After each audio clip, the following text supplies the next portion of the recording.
Basic గా introduction అన్ని పక్కన పెడితే మనకంత రాదు ఇంట్రొడక్షన్ చేయడం అదంతా. నాలాగా ఐ మీన్ అస్సలు ఐడియా లేదు నాకు. నేను ఎప్పుడు పట్టించుకోను కరెంట్ అఫైర్స్ కానీ జియో పొలిటికల్ అఫైర్స్ కానీ. నాకు తెలిసినంత వరకు ఇరాన్ టెర్రరిస్ట్ ఆర్గనైజేషన్ సపోర్ట్ చేస్తుందని అండ్ ఇరాన్ లో న్యూక్లియర్ ప్రోగ్రామ్స్ ఎక్కువ జరుగుతున్నాయని యుఎస్ఏ అటాక్ చేసిందని ఇంతవరకే నాకు ఐడియా ఉన్నది. నాలాగా అసలు ఐడియా లేని వాళ్ళకి లైక్ పెద్ద రీసెర్చ్ చేయని వాళ్ళకి బట్ తెలుసుకోవాలనుకునే వాళ్ళకి సింపుల్ గా బ్యాక్గ్రౌండ్ అసలు ఏంటి, ఇదేనా నిజమైన గొడవ, లేదు ఎప్పటి నుంచైనా ఏదైనా ఉందా, అమెరికాకి లైక్ యుఎస్ కి ఇరాన్ పైన కోపం అండ్ ఇజ్రాయెల్ కి యుఎస్ కి రిలేషన్ ఏంది, ఇజ్రాయెల్ కి ఇరాన్ పైన కోపం ఏంది, ఇరాన్ ఎందుకు నేటో కంట్రీస్ కూడా కొట్టడం, అదే ఐ మీన్ ఫస్ట్ బ్యాక్గ్రౌండ్ చెప్పుకుంటారా? ఒక్కొక్కటిగా ఏమైనా డౌట్ ఉంటే అడుగుతా వస్తాను. అసలు ఈ 3 కంట్రీస్ కి రిలేషన్ ఏంది? ఓకే, సో నువ్వు చెప్పిన ఫ్యాక్ట్స్ లో ఏది తప్పలేదు, అన్ని కరెక్టే. కాకుంటే అవి సెలెక్టెడ్ గా కొన్ని ఫ్యాక్ట్స్. అది అసలు ఏమేమి ఉన్నాయి, ఎక్కడి నుంచి స్టార్ట్ అయింది, బ్యాక్గ్రౌండ్ తెలిస్తే అది దాని పర్స్పెక్టివ్ లో అది అర్థమవుతుంది. సో అది అర్థం అవ్వాలంటే మొత్తం 3 కంట్రీస్ ది బ్యాక్గ్రౌండ్ డిస్కస్ చేద్దాం ఒకసారి. అది అర్థమైతే అసలు యాక్చువల్ గా ఏం జరుగుతుంది అన్నది క్లారిటీ వస్తుంది. సో దేంతో మొదలెడదాం? యుఎస్ తో మొదలెడదాం. సో యుఎస్ ఇంత పవర్ఫుల్ ఎప్పుడైంది? వరల్డ్ వార్ 2 దగ్గర నుంచి బాగా పవర్ఫుల్ అయింది. ఫస్ట్ నుంచి యుఎస్ కున్న బెనిఫిట్ ఏంటంటే యుఎస్ ఒకటి సపరేట్ వేరే కాంటినెంట్ లో ఉంటుంది. ఈ మనం చూసే మిడిల్ ఈస్ట్ గానీ, ఇరాన్, ఇండియా ఇవన్నీ కనెక్టెడ్ ఉంటాయి. సో మనకి థ్రెట్ అనేది కాన్స్టెంట్ గా వస్తూ ఉంటుంది. యుఎస్ సపరేట్ ఉండడం వల్ల ఏంటంటే లిమిటెడ్ గా పైన కెనడా గానీ, కింద మెక్సికో, ఈ మైనర్ థింగ్స్, పెద్ద గొడవ ఏం లేదు. సో ఫస్ట్ నుంచి ఏంటంటే వాళ్ళకి కావాల్సినంత ల్యాండ్ ఉంది, కావాల్సినంత అగ్రికల్చర్ ప్రొడ్యూస్ చేసేవాళ్ళు, అవుట్పుట్స్ వచ్చేది దాని నుండి. దాంతో పాటు ఇలా టెక్నాలజీ బాగా ఇంప్రూవ్ చేసి ఈ వెపన్స్ గానీ, మెషిన్స్ గానీ ఇవన్నీ బాగా చేసేవాళ్ళు. అవి చేసి ఈ యూరోప్ కి వీటికి అమ్మేవాళ్ళు. సో 1800s లో ఆ టైంలో యుఎస్ యాక్చువల్ అప్పుల్లో ఉండేది. బట్ ఎప్పుడైతే first world war, second world war అవుతుందో, ఈ వార్ టైంలో వీళ్ళందరికీ ఫుడ్ పంపించి, వెపన్స్ పంపించి, వీటి వల్ల ఏమవుతుందంటే అది చాలా సర్ప్లస్ వచ్చేసి కంట్రీ బాగా డెవలప్ అవుతుంది. ఓకే, సో మళ్ళా ఇందాక చెప్పినట్టే జియోగ్రఫీ వల్ల ఈ యూకే గానీ, ఫ్రాన్స్ గానీ ఇవన్నీ వరల్డ్ వార్ 2 లో ఏమవుతుంది, యాక్సిస్ పవర్స్, ఎలైడ్ పవర్స్ రెండు ఉంటాయి. యాక్సిస్ పవర్స్ లో ఏమేమి ఉంటాయి? జర్మనీ, ఇటలీ, జపాన్ ఏమి ఉంటాయి. ఎలైడ్ పవర్స్ లో బ్రిటన్, ఫ్రాన్స్, అమెరికా, రష్యా, ఈ 4 మెయిన్. సో యూకే, ఫ్రాన్స్ ఈ 2 ఒకటే సైడ్ ఉన్నా సరే ఇవి యూరోప్ లో ఉండి కనెక్టెడ్ ఉండడం వల్ల జర్మనీ వీటిని అటాక్ చేస్తుంది. సో ఈ 2 కంట్రీస్ బాగా డిస్ట్రాయ్ అయిపోతాయి. సో మళ్ళా దాన్ని రీబిల్డ్ చేసే కాస్ట్ పెరుగుతుంది. అదే టైంలో వాళ్ళకి వేరే చోట వరల్డ్ అంతా కాలనీస్ ఉంటాయి, వాటిలో డిస్టర్బెన్సెస్ వచ్చి అవన్నీ కూడా పోతుంటాయి. యుఎస్ కి ఏంటంటే ఈ వార్ అవుతున్న టైం వల్ల అసలు స్టార్టింగ్ వార్ చేద్దామని కూడా రాదు యుఎస్. ఊరికే బిజినెస్ చేసుకుందాం 2 పక్కలకి వెపన్స్ అమ్ముతూ వస్తుంది. తర్వాత ఎప్పుడైతే జపాన్ మీద కొన్ని రిస్ట్రిక్షన్స్ పెడుతుంది, అది ఇంకా జపాన్ కూడా ఒక పాయింట్ తర్వాత ఇంకా ఏదో ఒకటి చేయాలి యుఎస్ అన్న దానిలో అటాక్ చేస్తుంది యుఎస్ మీద. ఆ తర్వాత నుండి యుఎస్ వార్ లోకి దిగుతుంది. బట్ దానికి పోగొట్టుకునేది చాలా తక్కువ ఉంటది. ఫస్ట్ నుంచి వేరే చోట వార్ అవుతుంది కాబట్టి నష్టం లేదు. అది ఇక్కడ నుంచి జపాన్ అటాక్ చేసినప్పుడైనా హిరోషిమా, నాగసాకి పైన తిరిగి రిటర్న్ అటాక్ చేసేది ఇమీడియట్ కాదు, చాలా అవుతాయి. ఫైనల్ గా అక్కడితో ఎండ్ అయిపోతుంది. దీని తర్వాత ఏమవుతుందంటే ఇలా యాక్సెస్ పవర్ సైడ్ ఏముంది అన్ని కంప్లీట్ గా పోతాయి కంట్రీలో. ఇటువైపు యూకే, ఫ్రాన్స్ పోతాయి, రష్యా, యుఎస్ మిగులుతాయి. సో దాని తర్వాత ఏంటంటే కోల్డ్ వార్ అని ఒకటి మొదలవుతుంది. కోల్డ్ వార్ ఏంటి? బేసిక్ గా ఈ ఒక సైడ్ ఏమో యుఎస్ ఉంటుంది, ఒక సైడ్ యుఎస్ఎస్ఆర్, రష్యా ఉంటుంది. సో ఈ 2 డైరెక్ట్ కొట్టుకోవు. ఇంత వార్ తర్వాత ఇంత డ్యామేజ్ చేశాక ఇలా కొట్టుకోవాలనుకో. ఇంకా కాకపోతే ఏంటంటే ప్రాపగండా, ఇంకా ఉన్న కంట్రీలు అన్నిటిని వాళ్ళ వైపు తెచ్చుకున్నామని ట్రై చేస్తాయి. అంటే వీళ్ళు కొంతమందిని లాక్కోవడం, వాళ్ళు కొంతమందిని వాళ్ళ సైడ్ లాక్కోవడం. దానిలో ఏంటి, అప్పట్లో యుఎస్ఎస్ఆర్ అంతా కమ్యూనిజం ఫాలో అవుతుంది. సో ఇప్పుడు వార్ అయింది, ప్రపంచం అంతా ఏమంటారు ఒక రెసెషన్ లాంటి దానిలో ఉంది. ఇప్పుడు అక్కడ నుంచి బయటికి రావాలంటే ఇప్పుడు ఒక ఎకనామిక్ మోడల్ అన్నది చెప్పాలి. ఏ ఐడియా ఫాలో అయితే మనకు మళ్ళీ డబ్బులు వస్తాయి అన్నట్టు. రష్యా ఏమో కమ్యూనిజం ఫాలో అయితే ఇప్పుడు వరకు ఆయన డ్యామేజ్ అన్ని పోయి ఇన్ఈక్వాలిటీ పోయి ఒక ఈక్వాలిటీ తెస్తామని చెప్తుంది. యుఎస్ ఏమో లేదు, మనం ఫ్యాక్టరీలు అన్ని పెట్టి మళ్ళీ బిజినెస్ క్రియేట్ చేస్తే డబ్బులు వస్తాయని చెప్తుంది. ఇలా ఏమంటారు వరల్డ్ మొత్తాన్ని వీళ్ళు కొంచెం వాళ్ళు కొంచెం అలా ఇన్ఫ్లుయెన్స్ చేస్తూ వెళ్తారు. దీనిలో ఏమవుతుందంటే ఇలా ఈ ప్రాక్సీ వార్స్ అనేవి కొన్ని అవుతాయి. అంటే ఇప్పుడు వేరే ఏదో కంట్రీల మధ్యలో వార్ అవుతుంది, అవునవునులే. ఒకళ్ళేమో ఒక సైడ్ వీళ్ళు సపోర్ట్ చేస్తారు, ఒక సైడ్ వాళ్ళు ఒక సైడ్ రష్యా సపోర్ట్, ఒక సైడ్ యుఎస్ సపోర్ట్ చేస్తా ఉంటారు. వీళ్ళిద్దరికి నష్టం ఉండదు కానీ మధ్యలో కంట్రీ పోతుంది. అది ఇలా చాలా అవుతాయి. ఈ మొత్తంలో ఏం చేస్తుందంటే బేసిక్ గా యుఎస్ఎస్ఆర్ ఒక పాయింట్ ఆఫ్ టైం తర్వాత నుంచి ఇంకా డిసింటిగ్రేట్ అయిపోవడం మొదలెడుతుంది, దాని పవర్ అనేది తగ్గిపోతుంది. యుఎస్ ఫస్ట్ నుంచి కొంచెం కొన్ని స్టెప్స్ తీసుకుంటుంది, దానివల్ల అది ఒకటే సూపర్ పవర్ లా మిగిలిపోతుంది. అవి ఏంటంటే ఫస్ట్ థింగ్ వరల్డ్ వార్ అయిపోయిన వెంటనే బ్రిటన్ వుడ్స్ అగ్రిమెంట్ అని ఒకటి జరుగుతుంది. అదేంటంటే యుఎస్ లో కూర్చుని ఇలా మొత్తం వరల్డ్ మొత్తంలో ఎక్కడైనా సరే ఇంటర్నేషనల్ ట్రాన్సాక్షన్ జరిగినా ఏమైనా ఉన్నా సరే ఒక రిజర్వ్ కరెన్సీ అన్నది ఒప్పుకుంటుంది. బేసిక్ ఇప్పుడు ఇండియా మన రూపీ నుంచి లెట్స్ దినార్కో దేనికో మార్చాలి, దిర్హంకి మార్చాలి. సో ఈ రెండింటి మధ్యలో ఇంకో కరెన్సీకి స్టాండర్డ్ వాల్యూ ఉండాలి. సో దీని వాల్యూ దాని వాల్యూ దానికి రిలేట్ అయింది. ఈ రెండింటికి డైరెక్ట్ రిలేషన్ ఉండదు, మధ్యలో ఇంకో కరెన్సీ నుంచి రిలేషన్ ఉంటుంది. అదే డాలర్ చేద్దాం అని చెప్పి అగ్రిమెంట్ చేసుకుంటారు. ఇది చేయడం వల్ల ఏమవుతుంది, వరల్డ్ మొత్తంలో ఎవరికి నచ్చినా నచ్చుకున్నా ఏం చేయాలన్నా సరే ఇంటర్నేషనల్ ట్రేడ్ చేయాలంటే దానిలో డాలర్ అన్నది ఇన్వాల్వ్ అయి ఉంటుంది. సో అక్కడ నుంచి డాలర్ విలువ అన్నది పెరుగుతుంది.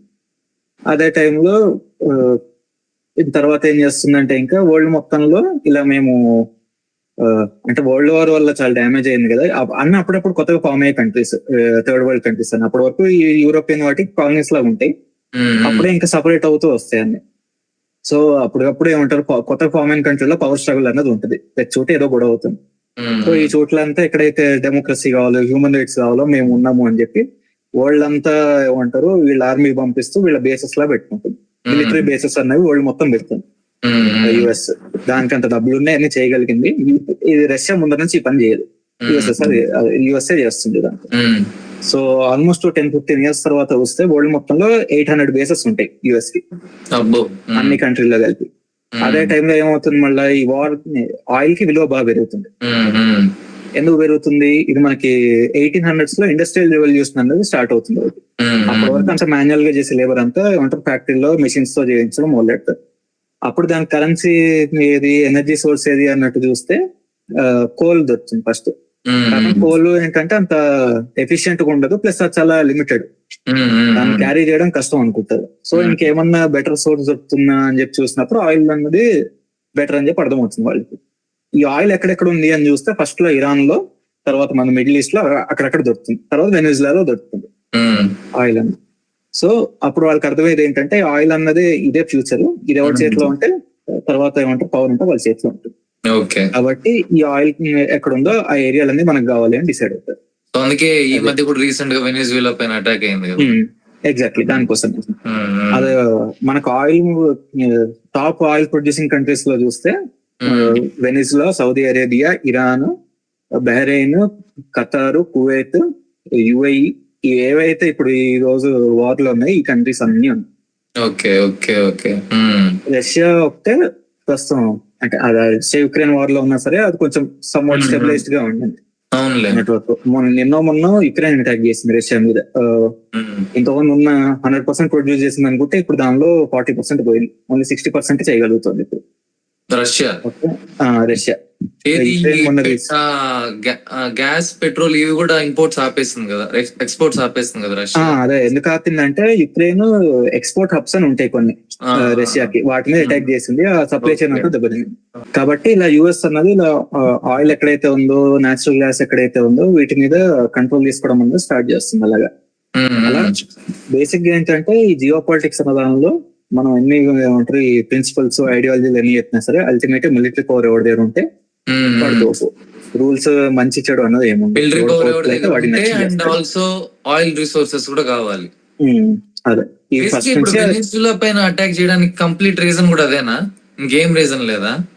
అదే అంటే అది వాళ్ళు ఏదో రకరకాలు చెప్తారు. యుఎస్ చాలా స్టేట్మెంట్స్ ఇచ్చుకుంటారు, హ్యూమన్ రైట్స్ అంటది, డిక్టేటర్షిప్ అంటది, ఇలా చాలా అంటుంది. కానీ అల్టిమేట్ గా ఇలాంటి రీజన్ ఉంటది.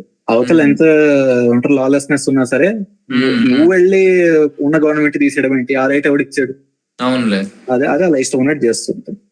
సో ఇది ఫస్ట్ నుంచి అవుతూ ఉండింది. ఇలాగా ఎప్పటి వరకు అయింది, ఆల్మోస్ట్ మన వియట్నాం వార్ ఒకటి అవుతుంది. అక్కడ కూడా ఏమంటారు, కమ్యూనిస్ట్ వచ్చి అంత ఇన్ఫ్లుయెన్స్ చేస్తున్నారు అనుకుని యుఎస్ఎల్ వాళ్ళని తీసేద్దామని చూస్తుంది. అదో 10 ఏళ్ళు వార్ అవుతుంది, 20 ఏళ్ళు వార్ అవుతుంది. ఫస్ట్ ఒక 8,000 మంది ఎంతమంది పంపిస్తే సెట్ అయిపోతుంది అనిపిస్తుంది. 4 లక్షల మందిని ఎంతో పంపిస్తుంది అక్కడ యుఎస్ అల్టిమేట్ గా. దానివల్ల చాలా బ్యాక్లాష్ వస్తుంది యుఎస్ కి. ఎప్పుడు 1965 to 75 మధ్యలో అవుతుంది. బట్ ఆ వార్ అయితే గెలుస్తుంది కదా, యాక్చువల్ గా ఓడిపోతుంది. ఓకే. వియట్నాం చిన్న కంట్రీతో యుఎస్ వార్ ఓడిపోతుంది. అది ఓడిపోవడం సెన్స్ ఇది ఏమైతే ఆబ్జెక్టివ్స్ అనుకుంది అవి చేయలేకపోతుంది. కంట్రీ అంతా పోతుంది, అంతా ఉంది కానీ వీళ్ళు అనుకుని చేయలేకపోతారు అక్కడ.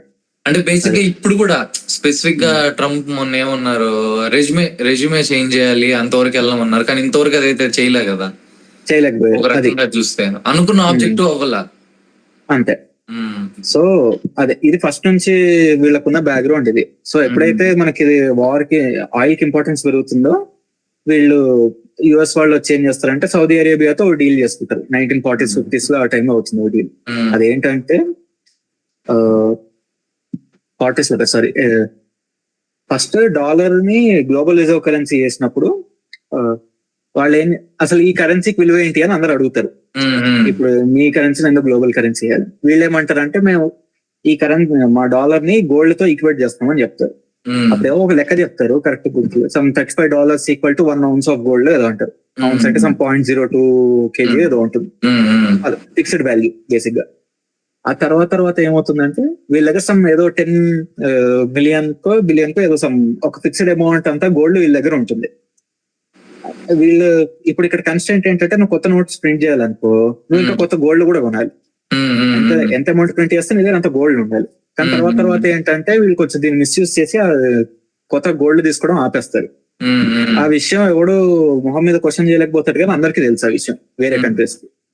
సో 1960s లోనూ ఎప్పుడో ఒకసారి సడన్ గా 3-4 కంట్రీలు వెళ్ళి ఒకటేసారి మీ దగ్గర మేము డాలర్స్ లో ఏదైతే రిజర్వ్ పెట్టుకున్నామో మాకు అంత విలువ గోల్డ్ వెనక్కి ఇచ్చేయండి అని అడుగుతుంది. వీళ్ళందరూ టోటల్ యాడ్ చేస్తే వీళ్ళ దగ్గర ఉన్న గోల్డ్ కన్నా ఎక్కువ ఉంటుంది. సో ఇక ఇప్పుడు ఏమన్నా చెప్తే దొరికిపోతాం అన్న దానిలో అప్పుడు రిచర్డ్ నిక్సన్ అని చెప్పి ఉంటాడు ప్రైమ్ మినిస్టర్. వాడు బేసిక్ గా ఇంకా గోల్డ్ తో దీన్ని కనెక్ట్ చేయలేము అని చెప్పి తీసేస్తాడు. అది గోల్డ్ పెగ్ చేయడం అంటారు, అది తీసేస్తాడు. తీసేసాక ఇప్పుడు మళ్ళీ ఏమంటారు, ఇప్పుడు ట్రస్ట్ ఇంకా పోతుంది కదా ఫస్ట్ ఉన్న దానికన్నా. సో ఏం చేస్తాడంటే పెట్రో డాలర్ అన్న కాన్సెప్ట్ తెస్తాడు. అదేంటంటే వరల్డ్ మొత్తం ఎక్కడన్నా సరే పెట్రోలియం ని అమ్మాలన్నా కొనాలన్నా డాలర్స్ లోనే జరగాలి. ఇది సౌదీ అరేబియాతో డీల్ చేసుకుని వస్తాడు. సౌదీ అరేబియా ఆ టైంలో ఏంటంటే మిడిల్ ఈస్ట్ మొత్తంలో అది మోస్ట్ పవర్ఫుల్ కంట్రీ. అప్పుడే తోపులాగా అప్పుడు ఇంకా వేరే కంట్రీస్ అన్నిటితో కలిసి 2-3 యూనియన్ లాగా ఫామ్ చేస్తారు వీళ్ళు. OPEC అని ఉంటుంది, oil producing exporting, oil and petroleum exporting countries ఇలా ఉంటాయి కొన్ని. సో బేసిక్ గా సౌదీ ఏం చేస్తే వేరే కంట్రీస్ అని కూడా అవే చేస్తాయి. సో ఇంకా అందరూ డాలర్ లో ట్రేడ్ చేయడం అనేది మొదలెడతారు. దీని వల్ల యుఎస్ అన్న దానికి పవర్ అనేది కాన్స్టెంట్ గా ఉంటుంది, ఎవడు ఏం చేయలేడు. నీ ట్రేడ్ నడవాలి, వరల్డ్ తో ఇంటరాక్ట్ అవ్వాలంటే యుఎస్ అన్నది ఉండాలి, డాలర్ అన్నది ఉండాలి. దీని నుంచి దూరం వాళ్ళని ట్రై చేస్తున్నారు కానీ అది అయ్యే పని. ఈ పాయింట్ ని ఇంతవరకు ఎవరు అపోజ్ కూడా చేయలే కదా, వాళ్ళ కరెన్సీని మా కరెన్సీని వాడాలని ఎవరు రాలా. ఇప్పుడు రీసెంట్ గా చైనా ట్రై చేస్తుంది. అది మనకి బ్రిక్స్ అనే ఒక అసోసియేషన్ ఉంది, BRICS, Brazil, Russia, India, China, south Africa. దీనిలో రీసెంట్ గా సౌదీ, UAE కూడా జాయిన్ అయినాయి. వీళ్ళంతా కలిసి ఒక సెపరేట్ కరెన్సీ తెస్తాము అని అన్నారు, కాకపోతే అది ముందరికే వెళ్ళలేదు. దీన్ని డీడాలరైజేషన్ అంటారు. ఎప్పటి నుంచి వెళ్తుంది కానీ కాకుంటే ఇప్పుడు ఇదేంటంటే ఈ ఆర్గనైజేషన్ లో ఇప్పుడు వీళ్ళకి చాలా గొడవలు ఉన్నాయి. రష్యాకి చైనాకు 1 పాయింట్ తర్వాత పడదు, మనకి చైనాకు పడదు. సో ఈ తెచ్చినా సరే ఎంతవరకు ఉంటుందో లేదో తెలియదు. సో ఈ ఇష్యూస్ అయితే ఉన్నాయి. ఇది యుఎస్ గురించి బ్యాక్గ్రౌండ్. సో ఇప్పుడు ఇజ్రాయెల్ గురించి చెప్పాలంటే ఇజ్రాయెల్ కున్న ప్రాబ్లం ఇప్పటిది కాదు, అసలు దగ్గరగా ఒక 600 BC 700 BC దగ్గర నుంచి మొదలవుతుంది. ఇజ్రాయెల్ కూడా అసలు ఇజ్రాయెల్ ఐడెంటిటీ అన్నది ఏంటి, వాళ్ళ బ్యాక్గ్రౌండ్ ఏంటి, ఇవన్నీ దాని హిస్టరీ. సో బేసిక్ గా అప్పట్లో ఈ మిడిల్ ఈస్ట్ ఇప్పుడు ఏదైతే చూస్తున్నామో, ఇప్పుడు ఇజ్రాయెల్ అనే ఏరియా ఏదైతే ఉందో అక్కడ పర్టికులర్ ట్రైబ్ వాళ్ళు ఉండేవాళ్ళు. వాళ్ళు ఏంటి అక్కడ అంటే అదంతా బేసిక్ ట్రైబల్స్ ఉండేవాళ్ళు ఆ టైంలో గ్రూప్ లో. ఆ టైంలో యూరోప్ లో రోమన్ ఎంపైర్ అన్నది ఉండేది. రోమన్ ఎంపైర్ ఏంటంటే యూరోప్ అంతా ఆక్యుపై చేసి ఆఫ్రికాలో పైన పార్ట్ ఇక్కడ మనం చూసే మిడిల్ ఈస్ట్ వరకు ఆక్యుపై చేస్తుంది. ఇది ఎప్పుడు ఒక 100 BC ఆ టైంలో సంగతి. అది చేసినప్పుడు ఏమవుతుందంటే ఈ రోమన్స్ పాలిథియిస్ట్స్ ఉంటారు. పాలిథియిస్ట్ అంటే మల్టిపుల్ గాడ్స్ ని ప్రే చేసేవాళ్ళు. ఆ రోమన్ దానిలో కొన్ని కల్చర్ కూడా ఎలా ఉంటుందంటే కింగ్స్ అని కూడా గాడ్స్ లా చూస్తాం. ఎవడన్నా కింగ్ బాగా పర్ఫార్మ్ చేశాడంటే వాడిని కూడా ఏమంటారు విగ్రహాలు కట్టడము, పూజించడం ఇదంతా ఉంటుంది వాళ్ళు. సో ఈ జూస్ ఏంటంటే వీళ్ళు మోనోథియిస్ట్, అంటే ఒకే దేవుడిని నమ్ముతారు. సో కాబట్టి ఏంటంటే వాళ్ళు వచ్చి వాళ్ళ ట్రెడిషన్ వీళ్ళ మీద ఇంపోజ్ చేద్దామా అని చూసినప్పుడు రోమన్స్ ఇజ్రాయెల్ వాళ్ళ మీద వీళ్ళు దాన్ని రిసీవ్ చేసుకోరు. సో అప్పటి నుంచి ఏమంటారు వాళ్ళు టార్చర్ చేయడం మొదలెడతారు. అక్కడ మొదలవుతుంది. అక్కడ నుంచి ఇంకా వెంటనే క్రిస్టియానిటీ వస్తుంది. తర్వాత బేసిక్ గా ఇజ్రాయెల్ అన్న ఏరియా ఏదైతే ఉందో ఈ అబ్రహామిక్ రిలీజియన్స్ అంటారు, 3 ఉంటాయి. జుడాయిజం, క్రిస్టియానిటీ, ఇస్లాం. ఈ 3 అదే ఏరియా నుంచి వస్తాయి. కరెక్ట్ జెరూసలేం అని ఉంటుంది సిటీ. కాబట్టి 3 అక్కడ నుంచి వస్తాయి. కాబట్టి జుడాయిజం ఇది బీసీలో ఎప్పుడు వస్తుంది. క్రిస్టియానిటీ జ్యూస్, తర్వాత క్రిస్టియానిటీ వస్తుంది. క్రిస్టియానిటీ ఎప్పుడు మన 0 నుంచి 32 మధ్యలో క్రైస్ట్ ఉంటాడు, 32-34 AD వరకు. తర్వాత మళ్ళీ 600 AD to 640 AD మధ్యలో ప్రాఫెట్ మహమ్మద్ ఉంటాడు. అప్పుడు ఇస్లాం వస్తుంది. కాబట్టి 3 ఓవరాల్ ఇవే ఏరియా నుంచి వస్తాయి. ఇది ముగ్గురికి మెయిన్. సో కాబట్టి ఇప్పుడు ఆ ఏరియా ఎవరికి ఉండాలి, ఆ ఏరియాలో ఎవరు ఉండాలి అన్న దానిలో గొడవలు అవుతాయి. అక్కడి నుంచి మొదలవుతుంది. జీసస్ స్టోరీ అంతా తెలుసు కదా, జీసస్ ని సిలువ వేస్తారు, ఇదంతా అవుతుంది. సో తర్వాత ఏమవుతుందంటే వాళ్ళకి ఎప్పుడైతే పొలిటికల్ గా ఏమైనా ప్రాబ్లమ్స్ వచ్చాయో వాళ్ళకి ఒక అవుట్ పర్సన్ అన్నోడు కావాలి. హేట్ అంతా వాడివైపు డైవర్ట్ చేసి చూపించడానికి. ఇప్పుడు మళ్ళీ ప్రాబ్లం ఉంది అని చెప్పి వాడు అన్నాడు అనుకో, అసలు ఈ ప్రాబ్లం పక్కన పెట్టు, బయట ముందు వాడు డిస్టర్బ్ చేస్తున్నాడు అని చెప్పి డైవర్ట్ చేయొచ్చు. ఇప్పుడు రోజు అందరు చేసే పొలిటీషియన్స్ అని. సో అలా కావాల్సి వచ్చినప్పుడల్లా ఈ క్రిస్టియన్స్ అందరు కలిసి జ్యూస్ మీద పడేవాళ్ళు. సిమిలర్లీ తర్వాత ముస్లిమ్స్ వచ్చాక కూడా ఇదే అవుతాయి. యాక్చువల్ చాలా ఇన్సిడెంట్స్ అవుతాయి. ఉదాహరణతో ఒకటి చెప్తే అన్ని పేర్లు ఎందుకు అని చెప్పి స్కిప్ చేసి ఊరికే పై పైన చెప్తున్నాను. అప్పటి నుంచి వీళ్ళ మీద డిస్క్రిమినేషన్ అన్నది ఉంటుంది అనమాట. యాంటీ సెమిటిజం అంటారు దీన్ని. సర్చ్ చేస్తే దొరుకుతుంది, కింద యాడ్ చేయొచ్చు అక్కడ కావాలి. సో వీళ్ళ ఇంకోటి ఏంటంటే ట్రెడిషన్, ఈ క్రిస్టియన్స్ కి ముస్లిమ్స్ కి వీళ్ళు ఫైనాన్స్ రిలేటెడ్ ఏ పనులు చేయకూడదు. మనీ లెండింగ్ గానీ ఇలాంటివి వాళ్ళు చేయకూడదు. వాళ్ళ ఏమంటారు రిలీజియన్ ప్రకారం అవ్వకూడదు. జ్యూస్ కి అలాంటి రిస్ట్రిక్షన్ ఉండదు. సో వాళ్ళు చేసేవాళ్ళు అంతా. సొసైటీలో ఎక్కడ వచ్చి డిమాండ్ ఉంటది, వీళ్ళిద్దరు చేయరు కాబట్టి వాళ్ళు తీసుకున్నారు. సో ఎప్పుడైతే డబ్బుల దగ్గర ఏదైనా ఇష్యూ వచ్చిందో వీళ్ళు దాని రిలీజియన్ మీద డైవర్ట్ చేసి ఈ ఇష్యూ తీసేసేవాళ్ళు. అంటే లెట్స్ సే ఇప్పుడు నేను జూ, లేదా నువ్వు జూ, నేను క్రిస్టియన్, లేదా ముస్లిం, నేను నీకు ఒక 5,000 అప్పు ఉన్నా, నాకు అప్పు ఇచ్చే ఏమంటారు నా దగ్గర డబ్బులు లేదు ఇప్పుడు నీకు ఇవ్వడానికి, వచ్చి నన్ను మళ్ళీ అడుగుతున్నావు. నేను ఎవరికో దండంగా పిలిచి ఏమంటారు నువ్వు లెట్స్ నా రిలీజియన్ ఇదన్నావు అదన్నావు అని చెప్పి ఏదో కంప్లైంట్ చేస్తా, ఆ రోజు నేను చంపేస్తాను. ఇప్పుడు ఎంతవరకు అవుతుందో పక్కన పెడితే ఆ టైంలో ఇలాంటివి అయ్యేవి. సో ఇప్పుడు దీనివల్ల నాకు వచ్చేది ఏంటి, నాకు అప్పు ఇవ్వాల్సిన పాట పోయింది. అదే మాఫీ అయింది బేసిక్ గా. అదే ఇలాంటివి చాలా అయ్యేవి. బేసిక్ గా ఏ ఇష్యూ తీసుకున్నా సరే క్రిస్టియానిటీ వచ్చినప్పుడు ఏంటంటే Christianity sense of out side అనేది చాలా ఎక్కువ. అవుట్ సైడర్స్ అనేది మా క్రిస్టియన్ కాని వాళ్ళు ఎవరు అని. సో వీళ్ళని చాలా కంఫర్టబుల్ టార్గెట్స్ వాడుకునేవాళ్ళు. ఇస్లాం వచ్చేసరికి వీళ్ళకి వాళ్ళకి మధ్య ఉండేవి. ఆ టైంకి జ్యూస్ ఇంకా పవర్లెస్ అయిపోతారు కంప్లీట్ గా. అప్పటి నుంచి వాళ్ళని కూడా ఇలా ఏమంటారు టార్చర్ చేస్తూ ఉంటారు. వీళ్ళు మొత్తం వరల్డ్ అంతా ఇలా స్ప్రెడ్ అయిపోయి ఉంటారు అనమాట ఫస్ట్ నుంచి. సో ఇలా అంటే ఆల్మోస్ట్ 2000 years ఏదో ఒకటి అవుతుంటుంది ఇలా వాళ్ళ మీద. సో ఇదేమవుతుంది, అలా అవుతూ పోయి మన సెకండ్ వరల్డ్ వార్ లో హిట్లర్ దీన్ని మొత్తం ఇంకో పీక్ స్టేజ్ పట్టుకెళ్తాడు. 6 million Jews చంపేస్తాడు వాడు రకరకాలుగా. అంతా అయ్యాక వీళ్ళు అలైడ్ పవర్స్ ఏం చేస్తారంటే అప్పుడు ఇన్నాళ్ళు మిమ్మల్ని ఇంతమంది పర్సిక్యూట్ చేశారు కదా, మీరు మీ హోమ్ ల్యాండ్ లో మీకు కొంచెం ప్లేస్ ఇస్తాము ఉండండి అని కొంచెం ల్యాండ్ ఇస్తారు. బేసిక్ గా అది ఈ రోజు ఇజ్రాయెల్. వాళ్ళ ప్లేస్ లో వాళ్ళకే ల్యాండ్ ఇచ్చారు. అక్కడ ఫస్ట్ నుంచి ఇలా ఏదో ఒకటి అవుతుందని ఆ ప్లేస్ వదిలేసి వరల్డ్ అంతా స్ప్రెడ్ అయిపోతారు వీళ్ళు. అదేం డయాస్పోరా అంటారు. ఆ కాన్సెప్ట్ అక్కడ నుంచి వచ్చింది. ఇప్పుడు ఏ కంట్రీ వాళ్ళు వేరే కంట్రీకి వెళ్ళినా ఆ కంట్రీ డయాస్పోరా అంటారు, కానీ అసలు డయాస్పోరా అన్నది జ్యూస్ వాడేవాళ్ళు. వాళ్ళు వరల్డ్ అంతా అలా స్కాటర్ అయిపోయి ఉండేవాళ్ళని. సో తర్వాత వాళ్ళెళ్ళి అడుగుతారు, వీళ్ళు బ్రిటన్ వాళ్ళు ఇంకా అలా అంటే వాళ్ళు ఏదో వరల్డ్ మొత్తాన్ని సివిలైజ్ చేస్తాం అన్న దానిలో ఉండి, సరే జూస్ కి కొంచెం ల్యాండ్ ఇది, ముస్లిమ్స్ కొంచెం ల్యాండ్ ఇది, ఇలా పంచుతారు అనమాట. అది 1920s లో ఒక ఇన్సిడెంట్ అవుతుంది అనమాట, కాన్ఫరెన్స్ అవుతుంది, శాన్ రీమో కాన్ఫరెన్స్ అని. అదేంటంటే ఇలాగా అప్పుడు బ్రిటన్ కి ఫ్రాన్స్ కి ఇప్పుడు మనకున్న ఇజ్రాయెల్, ఫ్రాన్స్, జార్డన్ ఏరియాలో ల్యాండ్ ఉంటుంది. వాళ్ళు ఏం చేస్తారంటే పైన పార్ట్ కొంచెం క్రిస్టియన్స్ కి లెబనాన్, ముస్లిమ్స్ కి సిరియా, ఈ రెండు ఫ్రాన్స్. కింద మళ్ళా బ్రిటన్ వాడు ఇజ్రాయెల్ జ్యూస్ కి, జార్డన్ అనేది ముస్లిమ్స్ కి, ఇలా డివైడ్ చేస్తారు. ఆ డివైడ్ చేసే ముందర వరకు ఇద్దరు రెండు ల్యాండ్లలో ఉండేవాళ్ళు, ముస్లిమ్స్ క్రిస్టియన్స్ అందరూ అండ్ బేసిస్ స్ప్రెడ్ అయ్యి ఉండేవాళ్ళు. వీళ్ళు ఎప్పుడైతే ఇలా ఆర్టిఫిషియల్ గా బార్డర్స్ వేస్తారో అక్కడ నుంచి గొడవ మొదలవుతుంది.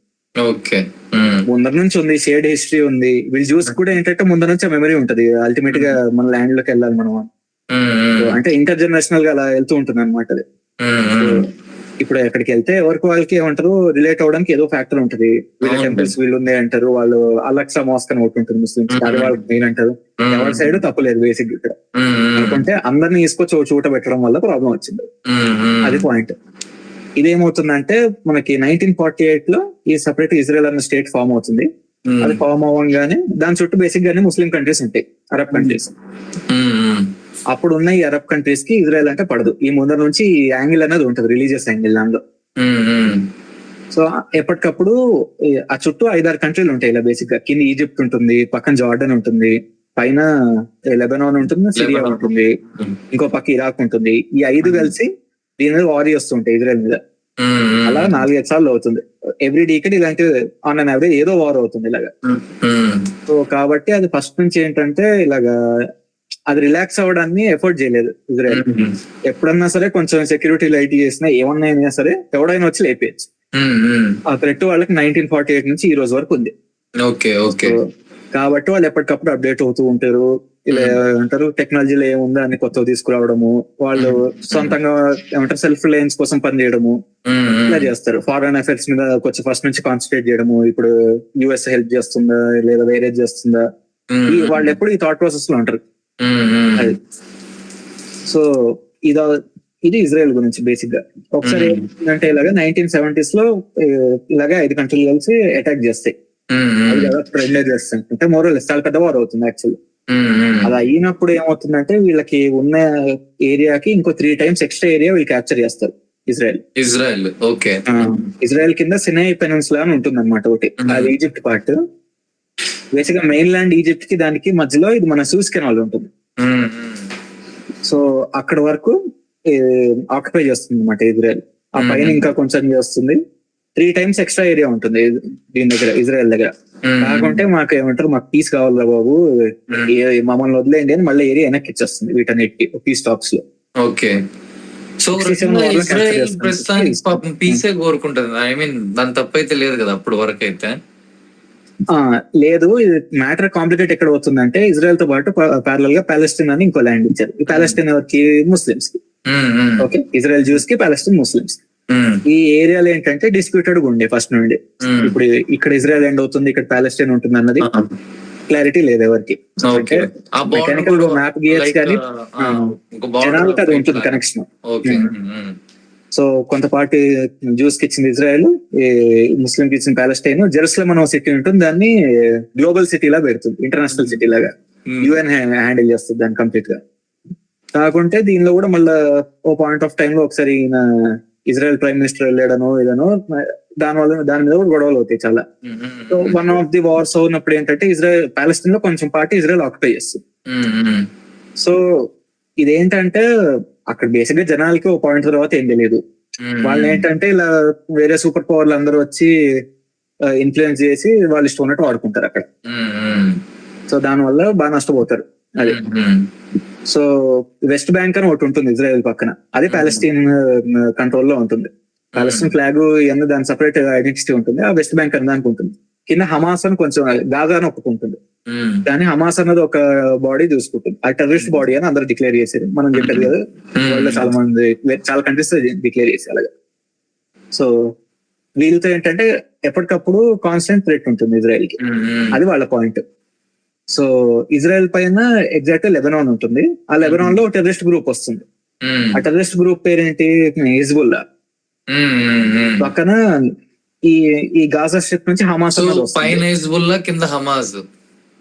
ఇంకా ఇంకా కిందకి వెళ్తే యమన్ అని ఉంటుంది మన సౌదీ అరేబియా కింద. దాని నుంచి హూతీస్ అని ఇంకో గ్రూప్ ఉంటుంది. ఈ మూడింటిని ఇరాన్ స్పాన్సర్ చేస్తూ ఉంటుంది. వీళ్ళు ముగ్గురు ఏంటి ఈ రిలీజియస్ యాంగిల్ లో జ్యూస్ మీద ఏదో ఒకటి చేస్తూ ఉండాలని వీళ్ళు అనుకుంటారు. ఇప్పుడు ఇజ్రాయెల్ తగ్గితే జియోపొలిటికల్ గా అడ్వాంటేజ్ అవుతుంది అని చెప్పి ఇరాన్ వీటికి సపోర్ట్ చేస్తుంది. దీంతో మొత్తం విషయం అంతా కాంప్లికేట్ అవుతుంది. సో ఎందుకు వచ్చింది ఇక్కడ కోపం ఇజ్రాయెల్ పైన? మెయిన్ గా రిలీజన్ వల్లే. మల్టిపుల్ ఫ్యాక్టర్స్ ఉన్నాయి, చెప్తా. బేసిక్ గా ఇదేమవుతుందంటే 1947-48 టైంలో ఈజిప్ట్ కంట్రోల్లో సూజ్ కెనాల్ అనేది ఉంటుంది.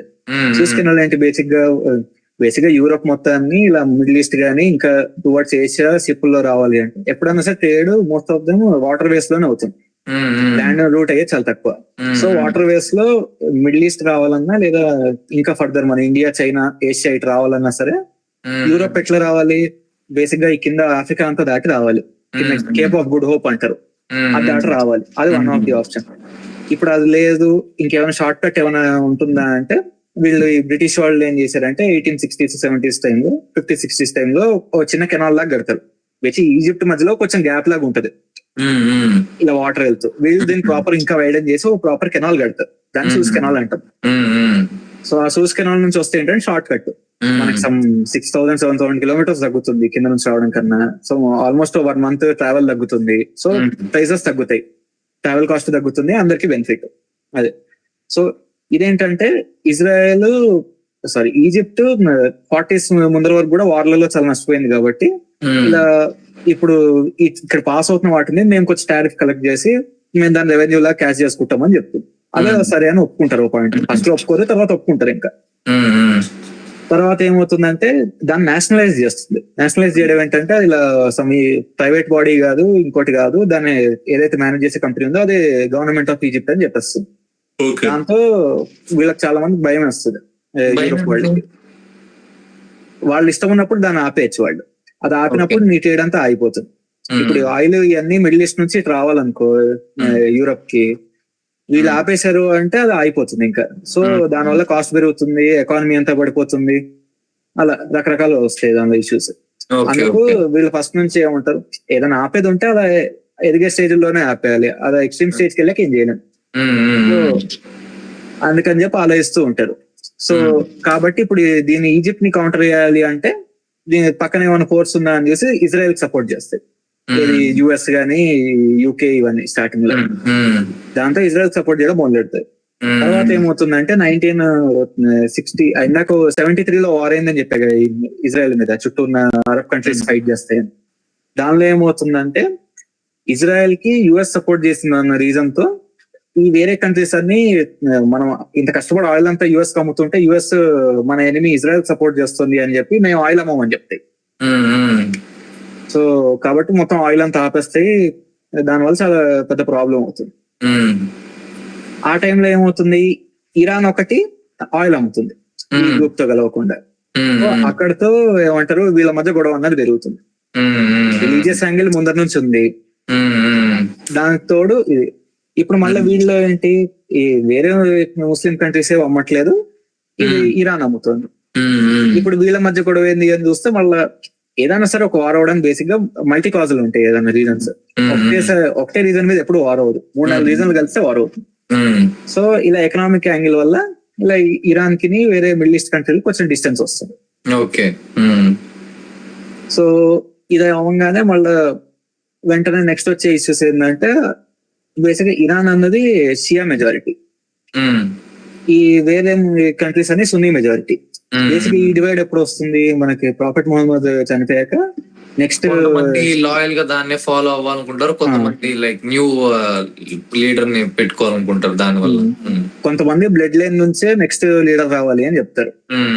అలా చెప్పిన వాళ్ళు షియా ముస్లిమ్స్ అంటారు. షియా అలీ అని చెప్పి వాళ్ళ అల్లుడు ఎవరో ఉంటారు, ఆయన రావాలి అని. అలా కాదు, ఆయన బ్లడ్ లైన్ నుంచి కాదు, ఆయన టీచింగ్స్ ఫాలో అయ్యే వాళ్ళు రావాలి, ఆయన చెప్పింది రావాలి అని చెప్పి ఇంకో సెక్ట్ వస్తారు, వాళ్ళని సున్నీ అంటారు. సున్నీ అంటే సున్నా, ఆయన చెప్పింది విని అది ఫాలో అయ్యి వచ్చిన వాళ్ళు అన్నట్టు. ఈ ప్రాబ్లం బేసిక్ ఫస్ట్ వచ్చే ముగ్గురు లీడర్లు సున్నీ వాళ్ళు ఉంటారు, షియా వాళ్ళు తర్వాత వస్తారు. సో ఇలా ఏమంటారు, వాళ్ళకి ఫస్ట్ నుంచి ఆ ఇష్యూ ఉంటుంది అనమాట, వీళ్ళు మమ్మల్ని దొక్కేసారని, వాళ్ళు మిమ్మల్ని దొక్కేసారని. సో దీని వల్ల యాక్చువల్ చాలా పెద్ద పెద్ద వార్స్ అవుతాయి. మొత్తం 1300s 1400s ఆ టైం అంతా తీసుకుంటే చాలా పెద్ద పెద్ద వార్స్ అవుతాయి దీని వల్ల. సో అల్టిమేట్ గా ఏంటంటే ఇప్పటికీ యాంగిల్ అది ప్రాబ్లం. ఇప్పుడు అంటే ఓకే, ఇప్పుడు సో ఇక్కడ యూఎస్ స్పెసిఫిక్ గా బెనిఫిట్ అవ్వడానికి ఇంకా వీళ్ళిద్దరి మధ్య క్లాష్ వాడుకోవడం, మెయిన్ గా ఆయిల్ అన్నిటికంటే కూడా న్యూక్లియర్ ప్రోగ్రామ్ కంటే కూడా ఆయిల్ మీదే ఎక్కువ క్యాప్చర్ చేసుకోవాలి, అంతేనా? ఇరాన్ కి అది ఇంకో రీజన్ మళ్ళీ. సో అది అర్థం మొత్తం బ్యాక్గ్రౌండ్ ఏంటంటే 200 years 300 years బ్యాక్ మొత్తం మన కల్చర్ ఒకటే. ఈ వేదిక అయితే ఫాలో అయ్యేవాళ్ళము, వాళ్ళు అదే ఫాలో అయ్యేవాళ్ళు. వేరే సెట్ ఆఫ్ గాడ్స్ నమ్మేవాళ్ళు. మన దేవుళ్ళు అంటే వాళ్ళు అసలు నమ్మేవాళ్ళు. ఉంటుంది బేసిక్ గా. ఇది ఎప్పుడైతే మన 600s లో ఈ ప్రాఫెట్ ముహమ్మద్ వీళ్ళంతా వస్తారు, తర్వాత వచ్చే వాళ్ళు ఏమంటారు, వరల్డ్ మొత్తాన్ని ఇస్లాం టేక్ ఓవర్ చేయాలి అన్న దాంతో మొత్తం ఆక్యుపై చేయడం మొదలు పెడతారు. బేసిక్ గా వార్ చేసుకుంటూ వెళ్ళి దానిలో బేసిక్ గా ఫస్ట్ టైం పడిపోతుంది అనమాట పర్షియన్ ఎంపైర్ అనేది. సో అప్పటి నుంచి ఇస్లామైజ్ అవుతుంది. దానిలో మళ్ళీ కొంతకాలం సున్నీ ఉంటుంది, కొంతకాలం షియా ఉంటుంది, రకరకాలు అవుతాయి. బేసిక్ గా ఈ లాస్ట్ కి వచ్చేసరికి ఈ ఒక 18th century 19th century వచ్చేసరికి ఇంకా షియా మెజారిటీ లాగా మిగిలిపోతుంది. ఏమవుతుంది, బేసిక్ వరల్డ్ మొత్తం ఈ బ్రిటిష్ వాళ్ళు వీళ్ళంతా కాలనైజ్ చేసేటప్పుడు దీన్ని కూడా చేద్దామని చూస్తారు. ఎందుకు, చాలా పెద్ద ల్యాండ్, మనలాగే అది కూడా ఇరాన్ బాగా రిచ్. సో మన దగ్గర ఏవైతే అడ్వాంటేజెస్ ఉన్నాయి ఇరాన్ లో అవన్నీ ఉండేవి ఫస్ట్ నుంచి. మన పక్కనే ఉంటుంది కదా, సేమ్ సిమిలర్ క్వాలిటీస్ ఉండేవన్నీ. సో కాబట్టి అలా చేద్దామని అనుకుంటారు. కాకుంటే అప్పుడు ఒక కింగ్ ఉంటారు, ఆ కింగ్ ని ఏమంటారు, నువ్వు మాకు సర్టెన్ టాక్సెస్ ఇలా కట్టి మేము ఆక్యుపై చేయమని చెప్పి వెళ్ళిపోతారు. మన దగ్గర ఇండియాలో చాలా మంది కింగ్స్ ఉండేవాళ్ళు, ఇలా హైదరాబాద్ నిజాం గానీ, రాజ్పూత్ వీళ్ళు కొంతమంది ఉండేవాళ్ళు అలాగే. సో ఆ టైంలో ఏమవుతుందంటే ఫస్ట్ టైం ఆయిల్ దొరుకుతుంది 1900s స్టార్టింగ్ లో. అప్పుడు ఇరాన్ కింగ్ అని ఒక బ్రిటిష్ ఆఫీసర్ కి ఒక డీల్ చెప్తాడు అనమాట, ఇప్పటి నుంచి ఇక్కడ దొరికిన ఆయిల్ అంతా మీరే తీసుకోండి అన్నట్టుగా సైన్ చేస్తాడు ఫర్ సమ్ రీజన్. అది డీప్ ఉంటాయి, ఇవన్నీ చెప్పుకుంటే వెళ్తే వస్తుంటాయి, తర్వాత ఇంకోటి చూద్దాం కావాలంటే. సో అప్పటి నుంచి కొత్త కంపెనీ అనేది ఫామ్ చేస్తారు అనమాట, ఈ ఆంగ్లో ఇరానియన్ ఆయిల్ కంపెనీ అని.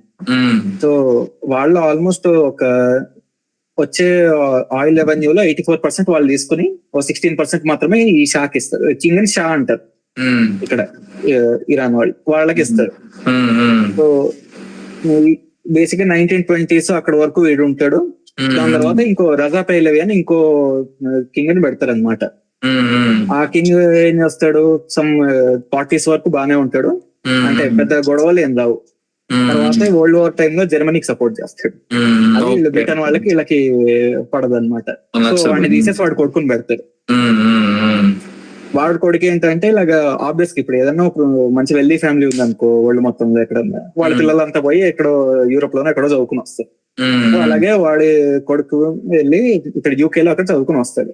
వాడు వచ్చినప్పటి నుంచి ఇలాగే ఏమంటారు, పాత పద్ధతులను వదిలేయాలి, ఇక్కడ ఉన్నవి అన్ని అంత మోడర్న్ కాదు, షరియా లా అనేది ఉండేది. అది బేసిక్ ఏంటంటే ఖురాన్ ప్రకారం, ఖురాను, హదీత్స్ అని ఉంటాయి, సున్నా అని ఉంటాయి, 3 మెయిన్ టెక్స్ట్లు ఉంటాయి అన్నమాట ముస్లిమ్స్.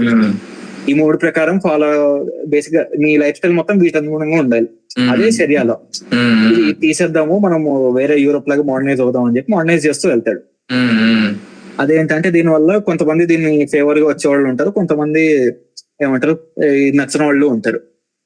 సో ఇలా ఇవన్నీ వదిలేసి మళ్ళీ ట్రెడిషనల్ గా ఇస్లాంకి వెళ్ళిపోవాలని అదో సపరేట్ గ్రూప్ ఫామ్ అవుతుంది. ఈ బేసిక్ గా ఈ ఆడవాళ్ళు గానీ, యంగ్స్టర్స్ గానీ వీళ్ళంతా ఏంటంటే వీడు చెప్పే మోడర్నైజేషన్ దీనికి బాగా అట్రాక్ట్ అవుతారు. ఈ ఏరియాలో ప్రకారం కొంచెం ఏమంటారు ఆడవాళ్ళు డిస్క్రిమినేషన్ అంతా ఉంటుంది, కన్జర్వేటివ్ వాళ్ళు మొత్తం ఎక్కడ సొసైటీస్ అది ఉంటుంది. సో ఆ ఇష్యూ ఉంటుంది. ఆ తర్వాత 1950s లో ఆ టైంలో ఏమవుతుందంటే ఒక ప్రైమ్ మినిస్టర్ వస్తాడు. బేసిక్ గా ఈ కింగ్ అనేవాడు పైన ఉంటాడు, ఈ కింగ్ కింద ఒక పార్లమెంట్ ఉంటుంది, ఆ పార్లమెంట్ కు ఒక ప్రైమ్ మినిస్టర్ ఉంటాడు. ఆ ప్రైమ్ మినిస్టర్ ఎవడైతే వస్తాడో వాడి పేరు మొసాదే అని ఉంటాడు, ఉమ్, బేసిక్గా మొసాదే. సో వాడేం చేస్తాడంటే, ఇందాక ఆయిల్ కంపెనీ చెప్పా కదా, ఉమ్, ఉమ్, 84% వాళ్ళకి వెళ్తుంది అని, దాన్ని నేషనలైజ్ చేద్దామని కూర్చుంటాడు. ఉమ్, చేస్తాడు. చాలా ఏమంటారు, ప్రాబ్లం అవుతుంది, కష్టంగా ఉంటుంది, బట్ మోరల్లెస్ అది అచీవ్ చేస్తాడు. ఉమ్, అది చేసినప్పటి నుంచి ఇది యుఎస్ కి వీళ్ళకి కొంచెం వీడి మీద ఏమంటారు నెగిటివిటీ అనేది పెరుగుతుంది. ఇక మెల్లగా మన హోల్డ్ అనేది తగ్గిపోతుంది ఈ ఏరియాలో వీడి వల్ల, అవునులే. సో వీడిని తీసేయాలి అని చెప్పి చూస్తారు. ఉమ్, ఉమ్, ఇక మెల్లగా తర్వాత వీడి మీద ఇలా ఇంకేదో సమ్ ఇష్యూ వచ్చి ఆపరేషన్ ఎజాక్స్ అని చెప్పి ఒకటి చేస్తారు. బేసిక్ గా ఇది యుఎస్ వచ్చి బ్రిటన్ తరఫున ఉమ్, వీడు ఏమంటారు ఇస్లాంకి అగేన్స్ట్ వెళ్తున్నాడు, ఇవన్నీ కొంచెం జనాల్లో బాగా ప్రాపగేట్ చేసి ప్రాపగేండా చేసి ఉమ్, వీడిని తీసేయడానికి చూస్తుంది. సో వీడిని పవర్ లోంచి తీసేస్తారు. ఉమ్, ఈ తీసేసినప్పుడు మళ్ళా ఏమంటారు, వీడు ఈ షా ఎవరైతే ఉన్నారో వాడి పవర్ పెంచేసి ఈ కింద పార్లమెంట్ పవర్ అనేది కంప్లీట్ గా తగ్గించేస్తారు. ఓకే, అక్కడతో ఏమంటారు డిక్టేటర్షిప్ లాగా తయారవడం మొదలవుతుంది. Okay, okay. డెమోక్రసీ నుంచి డిక్టేటర్షిప్ కి వెళ్ళిపోతుంది ఆల్మోస్ట్. అంటే స్టార్ట్ అవుతుంది అక్కడ. ఈ షా అన్నోడు ముందరుండే షానే, సో వీడి వల్ల పెద్ద ప్రాబ్లం ఉండదు, వీడు అలా మోడర్నైజ్ అవుతూ ఉంటుంది, అదంతా ఉంటుంది, బట్ పవర్ అనేది కాన్సన్ట్రేట్ అవుతూ పోతుంది. ఓకే, తర్వాత ఏమవుతుంది అంటే 1970s ఆ టైంలో వీడి మీద కొంచెం మళ్ళా వీళ్ళకి ప్రాబ్లం వచ్చి బ్రిటిష్ వాళ్ళకి ఇలాగే మోడర్నైజ్ చేస్తున్నాడు, ఇది రకరకాలు ఉంటాయి వీళ్ళకి ప్రాబ్లమ్స్. ఇరాన్ దీనికి సపోర్ట్ చేయట్లేదు, ఇలా సమ్ ఇష్యూస్ మిడిల్ ఈస్ట్ మొత్తంలో కాన్ఫ్లిక్ట్స్. ఇంటర్నల్ కాదు, యుఎస్ కి ఇరాన్ తో కాన్ఫ్లిక్ట్ ఉంటుంది. Okay, okay, okay. సో వాళ్ళు ఏం చేస్తారంటే మళ్ళీ వీడిని తీసేసి ఖమేనీ అన్నవాడిని తెస్తారు. అయితల ఖమేనీ అని చెప్పి, రహల్లా ఖమేనీ అని ఉంటాడు. సో వాడు ప్రాపర్ ఇస్లామిస్ట్ అన్నమాట. వాడు వచ్చినప్పటి నుంచి ఇప్పటి వరకు చేసిన మోడర్నైజేషన్ బంద్ ఏం లేదు. ఇక అంటే అప్పుడు వరకు లైక్ ఒక different type of development sudden గా అదంతా కాదు అని రివర్స్ లో వెళ్ళిపోతారు. అది సో కాకుంటే వాడికి ఈ ముందర అయిన దాని వల్ల పవర్ అంతా వాడి చేతిలో ఉంటుంది, కింద పార్లమెంట్ పవర్ అంతా పడిపోయి ఉంటది. కాబట్టి జనాలు ఇంకా అందుకే అపోజ్ చేసేది వాళ్ళ కానీ దీనికి కానీ అంతే. సో అదే దానిలో కూడా మళ్ళీ మల్టిపుల్ ఉంటాయి. ఈ వాడిని ఆ షాన్ తీసేస్తారు కదా, వాడి ఆస్తులంతా ఏం చేస్తాడంటే తీసుకొచ్చి పబ్లిక్ చేయకుండా వీడు కొన్ని కంపెనీలు పెడతాడు. ఆ కంపెనీలు పెట్టి దాని నుంచి ఏమంటారు దాని చారిటబుల్ ట్రస్ట్ లాగా చేసేసి మొత్తం ఈ ప్రైవేట్ బాడీలన్నింటినీ దాంతో నేషనలైజ్ చేయించేస్తాడు. ఓకే. సో దీనివల్ల దానికి ఏంటంటే సబ్సిడీలు ఇవ్వడము, ఫ్రీబీస్ ఇవ్వడము. సో ఎవడన్నా సపరేట్ ప్రైవేట్ వాడు వచ్చి ఏమైనా పెట్టాలనుకున్నా సరే వీటితో కంపీట్ చేయలేకపోతారు, అది మాఫియా అలా తయారైపోతుంది మొత్తం. సో వీటి చేతిలోకి ఇప్పుడు ఆల్మోస్ట్ ఏ సెక్టర్ తీసుకున్నా, ఏ గూడ్స్ తీసుకున్నా అన్నిటికో కంపెనీలు ఉంటాయి, అవన్నీ మళ్ళీ వీటి చేతిలో ఉంటాయి. సో దీని వల్ల ఏమవుతుందంటే ఎకానమీ అంతా పడిపోతుంది. ముసలాళ్ళు వీళ్ళందరికీ ఏమంటారు ఫ్రీబీసీ అని ఇవ్వాల్సిన రెస్పాన్సిబిలిటీస్ చాలా పెరిగిపోతాయి, బర్డెన్ అయిపోతుంది. యూత్ కి ఎటన్నా వెళ్దామంటే అది. ఇదే టైంలో ఏమవుతుందంటే మళ్ళా యుఎస్ తో గొడవలు మొదలవుతాయి. మిడిల్ ఈస్ట్ లో ఇందాక చెప్పగా ఇజ్రాయెల్ గొడవ ఇది అది అని. సో అది ఇక్కడ ఈ టైం ప్యారలల్ గా అవుతూ ఉంటుంది. ఇది ఫస్ట్ ఏమో ఈజిప్ట్ కోసం ఇజ్రాయెల్ సపోర్ట్ చేస్తారు, మళ్ళా దానివల్ల మిడిల్ ఈస్ట్ కి ఇజ్రాయెల్ కి చెడుతుంది, అది ఉంటుంది. మళ్ళీ ఇరాన్ సపోర్ట్ చేస్తుంది అన్న దాంతో మిడిల్ ఈస్ట్ కి, మిడిల్ ఈస్ట్ అంతా ఆయిల్ గా ఉన్నప్పుడు ఇరాన్ ఇచ్చిన దాంతో ఇరాన్ మీద మొదలవుతుంది. ఇలా రకరకాలు అవుతాయి. వీడు వచ్చినప్పుడు ఇంకోటి ఏమవుతుందంటే ఈ ఖమేనీ మన యుఎస్ ఎంబసీని క్యాప్చర్ చేసేస్తాడు. రాగానే ఒక 42 మంది ఎంతమంది యుఎస్ నేషనల్స్ ఉంటారు ఆ టైంలో ఎంబసీలో. 444 డేస్ దాన్ని క్యాప్చర్ చేసి ఉంచుకుంటాడు. అక్కడితో ఇంకా యుఎస్ ఫిక్స్ అవుతుంది వీడిని పీకేయాలి అని. సో అప్పటి నుంచి ట్రై చేస్తారు, రకరకాలు చేస్తారు. రీసెంట్ గా మొన్న సక్సీడ్ అయ్యారు. అని చెప్పి మళ్ళీ మల్టీ కాజల్, ఇది ఒక యాంగిల్ ఉంటే సరిపోదు, ఇంకేమన్నా వేరే ట్రిగరింగ్ ఈవెంట్ అన్నది రావాలి చేయాలి అలా. సో ఈ రొహల్లా ఖమేనీ అన్నోడు పోతాడు, మళ్ళీ అయతల అలీ ఖమేనీ అన్నోడు వస్తాడు. మొన్న చనిపోయిన మోరర్లెస్ అవే పాలసీలు అన్నీ అలాగే వెళ్తూ ఉంటాయి, ఇంకా ఒంటరి వెనక్కి వెళ్తూ ఉంటుంది. అది మొత్తం వీళ్ళకున్న ప్రాబ్లం. అది అయితే ఇరాన్ లో జనాలు సఫర్ అవుతున్నారు. అక్కడ ఉన్న రెజిమ్ లో 100 ప్రాబ్లంలు ఉన్నాయి. ఇప్పుడు ఇంకో ప్రాబ్లం ఏంటంటే వీళ్ళకి మళ్ళీ ఎకానమీ లేదు, చేయడానికి ఏం లేదు అన్న దానిలో వీళ్ళు మా దగ్గర ఉన్న ఆయిల్ అంతా చైనాకి ఇస్తామని చెప్పి కూర్చుంటారు. ఓకే. చైనా ఏం చేస్తారు, వాళ్ళ బెనిఫిట్ కోసం యుఎస్ ని బేసిక్ చైనా యుఎస్ ని కౌంటర్ చేద్దామని చూస్తుంది కదా. అవును. సో ఈ డాలర్ లో ట్రేడ్ అవ్వాలని చెప్పే కదా ఇందాక, ఏమన్నా ఇంటర్నేషనల్ ట్రేడ్ అయితే వాళ్ళు అలా కాదు, మేము డైరెక్ట్ మీకు యువాన్ ఇస్తాము, మీరు మాకు రియాల్ అంటే ఇరాన్ కరెన్సీ, ఈ రెండిట్లో ట్రేడ్ చేసేసుకుందాం డైరెక్ట్ అని వస్తారు. సో అది అలా డైరెక్ట్ చేస్తే మళ్ళా దొరికిపోతాము ఇది అదన్న దానిలో వీళ్ళు కొంచెం artificial గా కొన్ని పనులు చేస్తారు. అదో కొంచెం ఎఫెక్ట్ అవుతుంది దానివల్ల. ఇంకోటి ఏంటంటే ఇరాన్ మీద శాంక్షన్స్ చేస్తుంది యుఎస్. ఇది బేసిక్ 1980s ఆ టైంలో వీళ్ళు యురేనియం ఎన్రిచ్ చేస్తున్నారన్న విషయం తెలుస్తుంది. వీళ్ళు ఏం చెప్తారంటే మాకు ఇప్పుడు ఇన్ని శాంక్షన్లు ఉన్నాయి, మాకు ఎనర్జీ సెక్యూరిటీ అన్నది ఉండాలి, కరెంట్ వీటన్నిటి కూడా న్యూక్లియర్ గా కావాల్సింది, దానికోసం చేస్తున్నాం. బేసిక్ యురేనియం ఏంటంటే ఒక 15-30% మధ్యలో ఉందనుకో దాని ఇన్వెస్ట్మెంట్, అప్పుడు దాన్ని ఇలా ఏమంటారు పవర్ ప్రొడ్యూస్ చేయడానికో లేదా వేరే హెల్త్ కేర్ లో వీటిలో వాడచ్చు. అది ఎప్పుడైతే 70-80 దాటుతుందో అప్పుడు న్యూక్లియర్ వెపన్స్ చేయొచ్చు. సో ఆ 30-40 ఉన్నప్పుడు వదిలేస్తారు. మనకి ఒక ఆర్గనైజేషన్ ఉంటది IAEA అని, ఇంటర్నేషనల్ అటామిక్ ఎనర్జీ ఏజెన్సీ అని. సో వాళ్ళు ఏం చేస్తారంటే ఇలా కంట్రీలు వెళ్ళి చూస్తూ ఉంటారు అనమాట, ఇలా ఇన్స్పెక్షన్ చేస్తూ ఉంటారు. వాళ్ళ చేసినప్పుడు ఒకసారి ఈ వీళ్ళ కమర్షియల్ గ్రేడ్ కన్నా ఎక్కువ ఉంది అని తెలుస్తుంది. అప్పటి నుంచి యుఎస్ శాంక్షన్ వేసేస్తుంది ఇరాన్ మీద. సో ఇంకెలాగో శాంక్షన్ వేసింది, ఇప్పుడు ట్రేడ్ అవ్వాలి కదా అని చైనాకి ఇంకా దగ్గరికి వెళ్తూ ఉంటుంది. అదేదో గోస్ట్ ఫ్లీట్ ఏదో అంటారు టెక్నిక్. వీళ్ళ దగ్గర ఉన్న ఆయిల్ అంతా బేసిక్ చైనాకి వెళ్ళాలంటే ఇండోనేషియా, మలేషియా నుంచి పాస్ అవుతూ వెళ్ళాలి. అక్కడ ఏం చేస్తుందంటే ఇండోనేషియా, మలేషియాతో కొన్ని డీల్స్ మాట్లాడుకుంటది. ఇక్కడ వరకు నేను షిప్ తెస్తాను, దీనికి మీరు అఫీషియల్ డాక్యుమెంట్ ఇచ్చి మీ షిప్ అని చెప్పుకోండి, చైనాకి వెళ్ళి అమ్ముకుందాం, వచ్చే ప్రాఫిట్ లో మీకు కొంచెం మాకు కొంచెం, ఇలా డీల్స్ మాట్లాడుతుంది. చైనాలో కూడా ఏంటి, చైనా డైరెక్ట్ కొనకుండా దీనికి ఏదో బినామీ కంపెనీలు ఏదో పెడుతుంది, అలా కొంటుంది. ఇది యుఎస్ వాడికి తెలుస్తుంది. వాడు ఇంకా వేరే సెక్టర్లలో వీళ్ళ సేల్స్ అన్ని తగ్గిద్దామని చూస్తాడు చైనా వాళ్ళు. సో దానికి భయపడి వాళ్ళు వదిలేస్తారు పాయింట్ తర్వాత. అని తగ్గిస్తారు, వదిలేరు, బేసిక్ గా తగ్గిస్తారు. వీటన్నిటి వల్ల ఏంటంటే ఇరాన్ మీద ప్రెషర్ అనేది పెరుగుతూ ఉంటుంది. ఓకే. సో ఇలా చాలా చేస్తుంది అనమాట.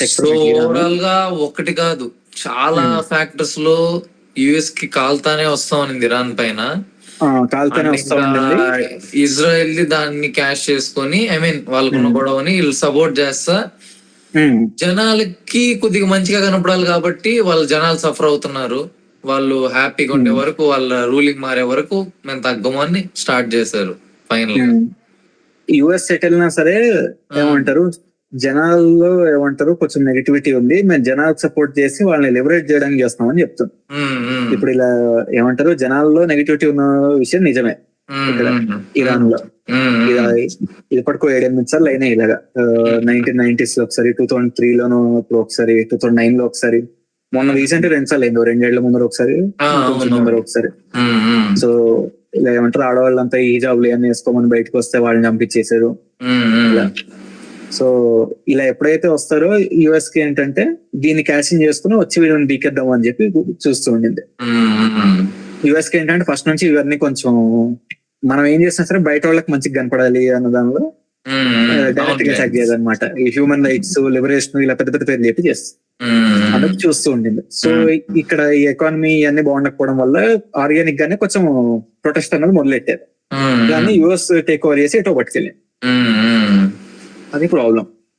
బట్ ఏదన్నా సరే కమ్యూనిటీని చంపేయడం అన్నది అనెథికల్, అది చేయకూడదు. అది కూడా ఏమి వార్నింగ్ ఇవ్వకుండా డైరెక్ట్ గా వీళ్ళంతటి వీళ్ళే స్టార్ట్ చేస్తారు కదా వార్ కూడా. అదే అక్కడ ఎంత ప్రాబ్లం ఉన్నా సరే అల్టిమేట్ గా వాడు రూలర్, అక్కడ వాడు ఏం చెప్తే అదే చెయ్యాలి. వాడిని నువ్వు ఎలా కన్విన్స్ చేస్తావు ఏంటి అన్నది దాని మీద ఏమంటారు నీ నెగోషియేషన్ స్కిల్స్, డిప్లొమసీ అన్ని ఉంటాయి. అంతేగాని డైరెక్ట్ గా వార్కి వెళ్ళిపోవడము, చెప్పకుండా అటాక్ చేసేయడము, అదే ఎప్పుడైనా సరే ఇలాంటివి చేస్తే దాని నెగిటివ్ ఎఫెక్ట్ ఎక్కువ ఉంటుంది. కానీ స్టార్ట్ అయ్యేటప్పటికి మాత్రం అందరూ ఇరాన్ ఓడిపోతుందన్న థాట్ లోనే ఉన్నారు కదా అనుకున్నారు. యాక్చువల్ గా యుఎస్ కి ఫస్ట్ నుంచి ఈ హిస్టరీ ఉందన్నమాట. ఎప్పుడైతే ఇలా బయట అటాక్ చేయడానికి వెళ్తుందో మోస్ట్ ప్రాబ్లీ ఓడిపోయి వస్తుంది. వియట్నాం ఇందాక అందుకే చెప్పాను, అది అర్థం అవడానికి. వియట్నాం అసలు నథింగ్ యుఎస్ఏ ముందు చూస్తే. ఇప్పుడు యుఎస్ఏ ఇంకా చాలా తక్కువ ఉంది. అప్పట్లో 60s 70s లో ఉన్న యుఎస్ఏ అసలు అప్పుడు పీక్ అనమాట దాన్ని. అలాంటి యుఎస్ వెళ్ళి 20 ఏళ్ళు ఏం చేయలేకపోయింది. సో ఇప్పుడు కూడా ఐ మీన్ నా పాయింట్ అండి, ఇప్పుడు కూడా దింపాలనుకుంటే ఆర్మీ మొత్తాన్ని దింపి కాంకర్ చేయాలంటే చేయొచ్చు, కానీ చాలా లాస్ వస్తుంది యుఎస్ కి. అండ్ ఆబ్జెక్టివ్స్ అప్పటికి అచీవ్ చేయడానికి వీళ్ళకి ఐ మీన్ చాలా కాస్ట్ కూడా అయిపోతుంది కదా, చాలా ఎకనామికల్ గా కూడా డ్యామేజ్ అయిపోతుంది యుఎస్ లో. ఎందుకంటే వీళ్ళు ఆ రేంజ్ లో రిటాలియేట్ అవుతున్నారు కాబట్టి, డిఫరెంట్ గా ఐ మీన్ డిఫరెంట్ వే లో డైరెక్ట్ యుఎస్ కొట్టకుండా. యుఎస్ ఫస్ట్ నుంచి చెప్పింది ఏంటంటే 3-4 ఆబ్జెక్టివ్స్ చెప్పింది. ఫస్ట్ ఈ స్టేట్ ఆఫ్ హార్మోజ్ అన్న దాని మీద కంట్రోల్ ఉండాలని, ఎప్పుడైతే మూస్తుందో దీని తర్వాత మా ఆబ్జెక్టివ్ అని చెప్తుంది ఒకటి. ఇంకోటి ఏంటి, వీళ్ళు న్యూక్లియర్ వెపన్స్ ఇవన్నీ చేస్తున్నారు, ఈ మొత్తం అసలు ఈ న్యూక్లియర్ అన్నది తీసేయాలి వీళ్ళ దగ్గర నుంచి అని చెప్పి అది ఇంకో ఆబ్జెక్టివ్. ఇంకోటి ఏంటి, వీళ్ళ మిసైల్స్ వీళ్ళ డ్రోన్స్ ఈ రెండు బాగా చేస్తుంది అంటే చీప్ గా చేస్తుంది. సో వీళ్ళకి ఇది ఉన్నవన్నీ మళ్ళీ డిస్మాంటిల్ చేసేయాలి, తీసేయాలి. ఇది ఫస్ట్ నుంచి చెప్పొస్తాం. కాకుంటే ఇప్పుడు ఈ రోజు ఉన్న స్టేజ్ లో చూస్తే దీనిలో ఏది చేయలేకపోతుంది. అదే సో స్టేట్ ఆఫ్ హార్మోస్ తెరవలేకపోయింది. మొన్న ఏదో 48 hours ఏదో డెడ్ లైన్ ఇచ్చింది, దానిలో 5 days ఏప్రిల్ 6 అనేది డెడ్ లైన్, అది చేయలేకపోయింది. ఇంకోటి ఏంటి, నెక్స్ట్ మిసైల్స్ అవన్నిటికి రష్యా నుంచి చైనా నుంచి సపోర్ట్ ఉంటుంది. వీళ్ళు పంపించిన షహీద్ డ్రోన్స్ ఇంటర్నల్ గా కూడా రష్యా చైనా సపోర్ట్ చేస్తూ ఉంటది ఇరాన్ ఇలా ఫైట్ చేయడానికి. అలాంటి డ్రోన్స్ అన్ని కూడా వాళ్ళే కొద్దిగా హెల్ప్ చేస్తూ ఉంటారు అని కూడా చెప్తా ఉంటారు. అవును, చేస్తుంది. వీళ్ళకి అంటే ఇది ఒకటే కాదు, వీళ్ళ మధ్యలో బాండింగ్ అనేది కొంచెం ముందర నుంచి ఉండింది. బేసిక్ గా అందరినీ ఐసోలేట్ చేశారు ఒక్కో రీజన్ కి. వీళ్ళు ఇలా ఒక చిన్న చిన్న వాటిలో ఇలా డీల్స్ పెట్టుకోవడం మొదలెట్టారు.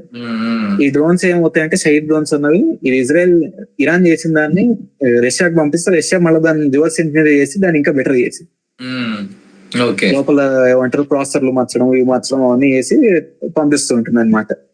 సో దాన్ని కంప్లీట్ డిస్మాంటిల్ చేయడం అన్నది వీళ్ళతో అయ్యే పని కాదు, డ్రోన్స్ కానీ మిసైల్స్ కానీ.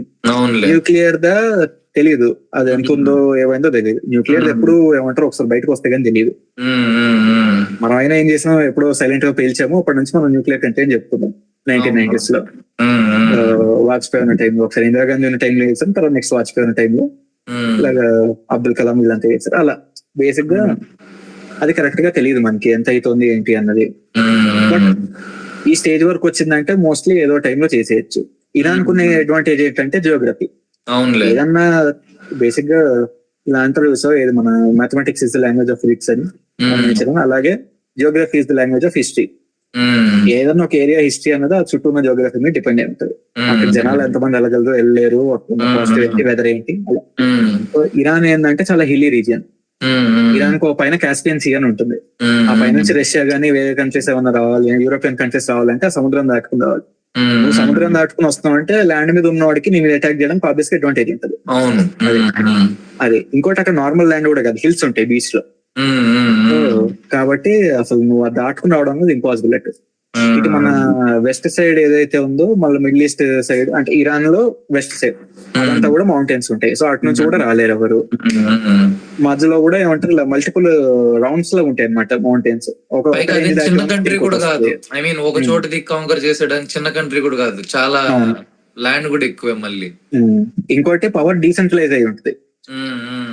సో ఆఫ్ఘనిస్తాన్ కూడా అలాగే ఉండేది అనమాట, అందుకే యుఎస్ అక్కడ ఏం చేయలేకపోయింది.